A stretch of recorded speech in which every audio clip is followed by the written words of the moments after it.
লিমানিল মুলকুল ইয়াউমা লিল্লাহিল ওয়াহিদুল কাহ্হার।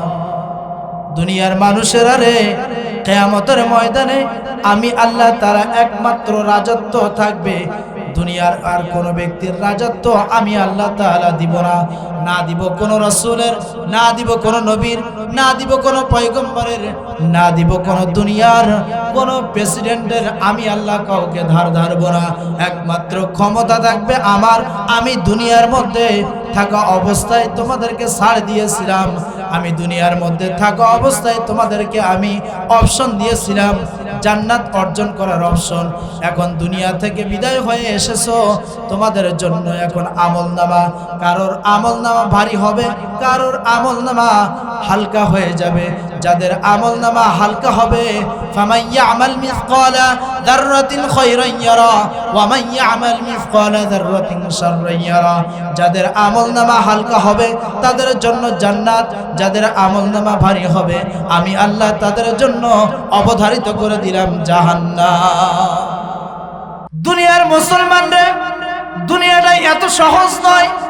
আল্লাহ তাআলা দুনিয়াটা যতটুকু সহজ করে দিয়েছেন, আমার আল্লাহ তাআলা কিয়ামতের ময়দানটাকে দুনিয়ার থেকে হাজার হাজার কোটি কোটি গুণ বেশি কঠিন করে দিবেন। আল্লাহু আকবার। আল্লাহ, আমার আল্লাহ পাক রব্বুল আলামিন এই পাহাড়গুলো যখন তুলার মতো উড়তে থাকবে, আপনি বলেন তো দেখি, পাহাড় মাটির তৈরি নাকি পাহাড় পাথরের তৈরি? পাহাড় পাথরের তৈরি, মাটির তৈরিও আছে, কিন্তু আমার আল্লাহ পাক রব্বুল আলামিন এই পাহাড়গুলো তুলার মতো করে উড়ায় দিবেন। এই সর্বশক্তিমানকে জোরে বলেন আল্লাহ। দুনিয়ার কোন ব্যক্তি পাহাড়গুলো তুলার মতো উড়াইতে পারবে কি পারবে না? না, কেউ পারবে না, এরকম ক্ষমতা কারোর নেই। জোরে বলেন ঠিক কিনা? সৌদি সরকার মেশিন দিয়ে পাহাড়গুলো কেটে কেটে রাস্তা তৈরি করে দিচ্ছে, কিন্তু একটা পাহাড় কাটতেছে দীর্ঘ সময় ধরে লাগতেছে। জোরে বলেন ঠিক কিনা?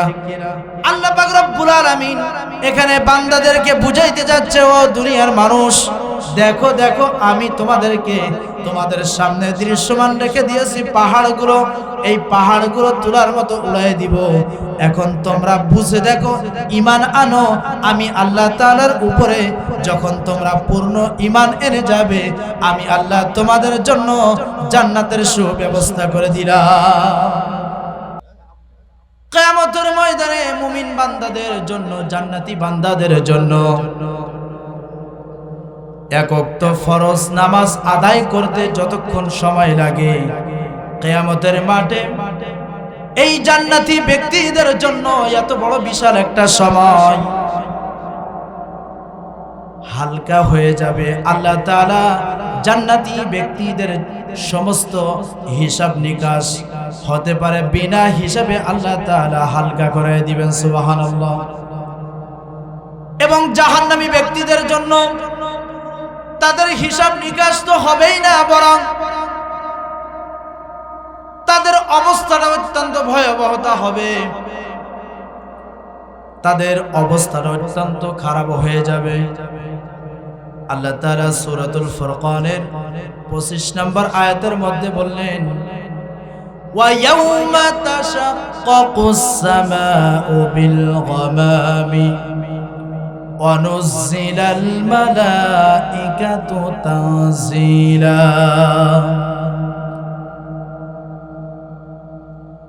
তারা ফেরেশতা দেখতে চায়, সেই দিন আসমান জমিন প্রকম্পিত হবে, আসমান বিদীর্ণ হয়ে যাবে,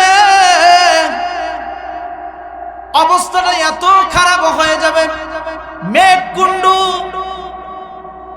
তছনছ হয়ে ছিটা ফাটা হয়ে পড়ে যাবে, প্রকাশিত হয়ে যাবে, মেঘকুণ্ড বেরিয়ে যাবে। তার মধ্যে দুনিয়ার মধ্যে যখন কোন আসামি যখন জানতে পারে আজকে রাত্রে আমার কাছে মনে হয় একটু কোত্থেকে শুনলো যে পুলিশ আসবে আমাকে ধরতে, কারণ সে আসামি, কিন্তু ওই ব্যক্তি পালানোর জায়গা আছে না নাই? কোন এক আত্মীয় স্বজনের বাড়িতে চলে যায় পালানোর জন্য, কিন্তু আত্মীয় স্বজনের বাড়িতে গেলে পালানোর ব্যবস্থা রয়েছে। জোরে বলেন ঠিক কিনা? আল্লাহ তাআলা বললেন কাল্লা লা ওয়াজার, ও দুনিয়ার মানুষ, এটা তো দুনিয়া নয়, আখিরাতের ময়দানে একমাত্র পালানোর জায়গা হবে আমার কাছে।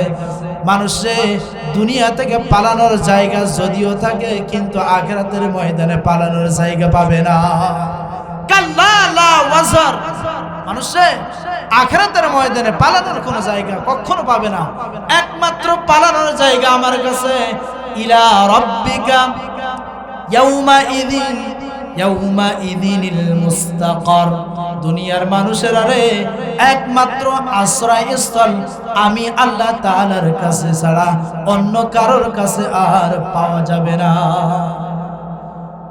আল্লাহ তাআলা বললেন ইউনাব্বিউল ইনসান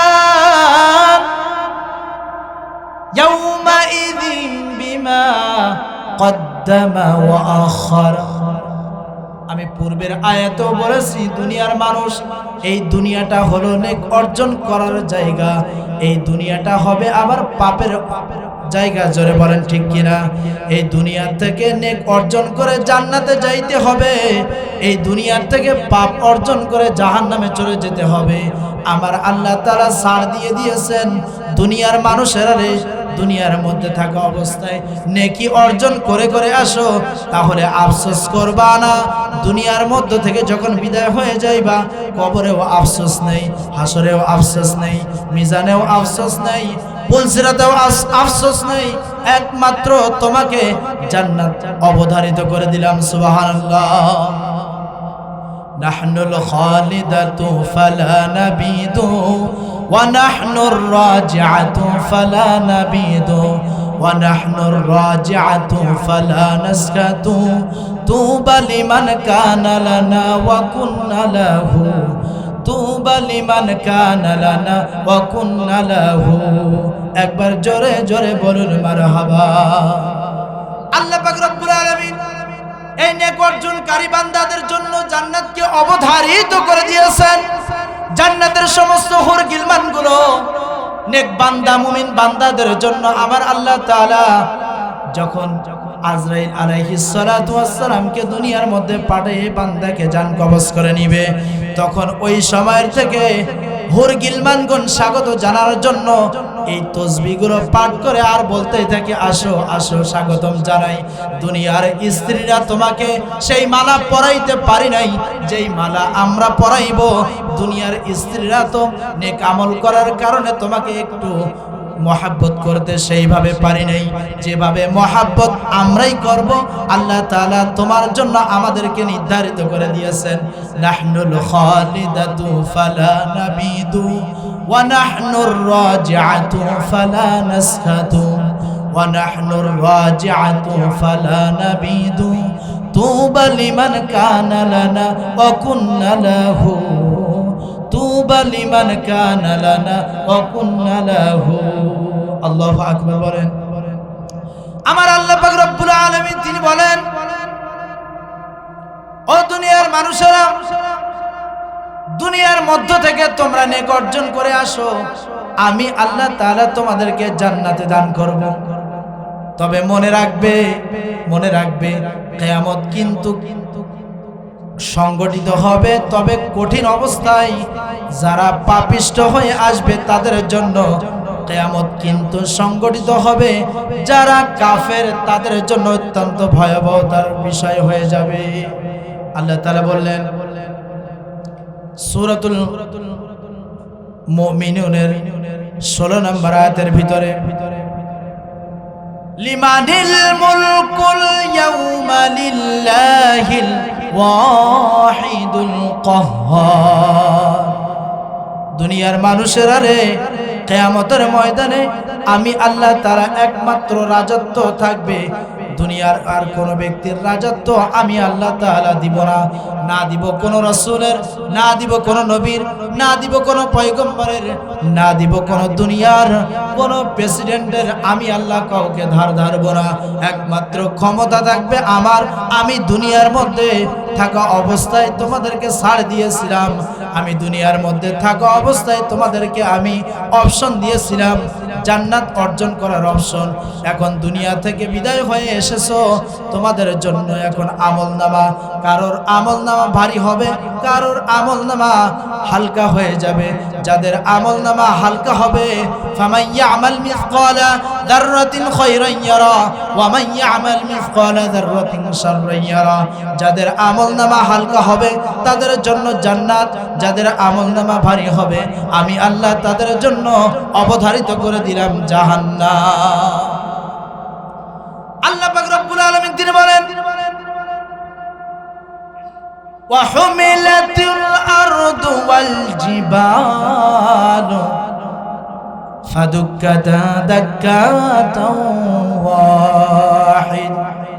আল্লাহ তাআলা বললেন, ও দুনিয়ার মানুষেরা, আমি আল্লাহ তাআলা জমিনকে পাহাড়ের সঙ্গে সংঘর্ষ লাগিয়ে দিব। এই জমিন পাহাড়ের সাথে যখন সংঘর্ষ হয়ে যাবে, একটা একটা ধাক্কায় আমি পাহাড়গুলো চূর্ণ বিচূর্ণ করে দিব, এমন কি তুলার মতো পাহাড়গুলো উড়াইতে লাগবে। আল্লাহু আকবার বলেন। দুনিয়ার মুসলমানরা, দুনিয়াটা এত সহজ নয়। আল্লাহ তাআলা দুনিয়াটা যতটুকু সহজ করে দিয়েছেন, আমার আল্লাহ তাআলা কিয়ামতের ময়দানটাকে দুনিয়ার থেকে হাজার হাজার কোটি কোটি গুণ বেশি কঠিন করে দিবেন। আল্লাহু আকবার। আল্লাহ, আমার আল্লাহ পাক রব্বুল আলামিন এই পাহাড়গুলো যখন তুলার মতো উঠতে থাকবে, আপনি বলেন তো দেখি, পাহাড় মাটির তৈরি নাকি পাহাড় পাথরের তৈরি? পাহাড় পাথরের তৈরি, মাটির তৈরিও আছে, কিন্তু আমার আল্লাহ পাক রব্বুল আলামিন এই পাহাড়গুলো তুলার মতো করে উড়ায় দিবেন। এই সর্বশক্তিমানকে জোরে বলেন আল্লাহ। দুনিয়ার কোন ব্যক্তি পাহাড়গুলো তুলার মতো উড়াইতে পারবে কি পারবে না? না, কেউ পারবে না, এরকম ক্ষমতা কারোর নেই। জোরে বলেন ঠিক কিনা? সৌদি সরকার মেশিন দিয়ে পাহাড়গুলো কেটে কেটে রাস্তা তৈরি করে দিচ্ছে, কিন্তু একটা পাহাড় কাটতেছে দীর্ঘ সময় ধরে লাগতেছে। জোরে বলেন ঠিক কিনা? আল্লাহ পাক রব্বুল আলামিন এখানে বান্দাদেরকে বুঝাইতে যাচ্ছে, ও দুনিয়ার মানুষ, দেখো দেখো, আমি তোমাদেরকে তোমাদের সামনে দৃশ্যমান রেখে দিয়েছি পাহাড়গুলো, এই পাহাড়গুলো তুলার মতো উড়াই দিব। এখন তোমরা বুঝে দেখো, ঈমান আনো আমি আল্লাহ তাআলার উপরে। যখন তোমরা পূর্ণ ঈমান এনে যাবে, আমি আল্লাহ তোমাদের জন্য জান্নাতের সুব্যবস্থা করে দিলাম। সুবহানাল্লাহ। শুধু তাই নয়, আমার আল্লাহ পাক রব্বুল আলামিন তিনি তার পবিত্র কুরআনুল কারীমের ভিতরে সব রকম ঘোষণা দিয়ে বলেছেন। বুখারী এবং মুসলিম শরীফের হাদিসের মধ্যে নবীজি বলেন, কিয়ামতের ময়দানে আমার আল্লাহ তাআলা এক হাতে জমিন রাখবেন, আরেক হাতে আসমানটাকে ধারণ করে রাখবেন, আর বলবেন, আইনাল জাব্বার আইনাল মুতাকাব্বির।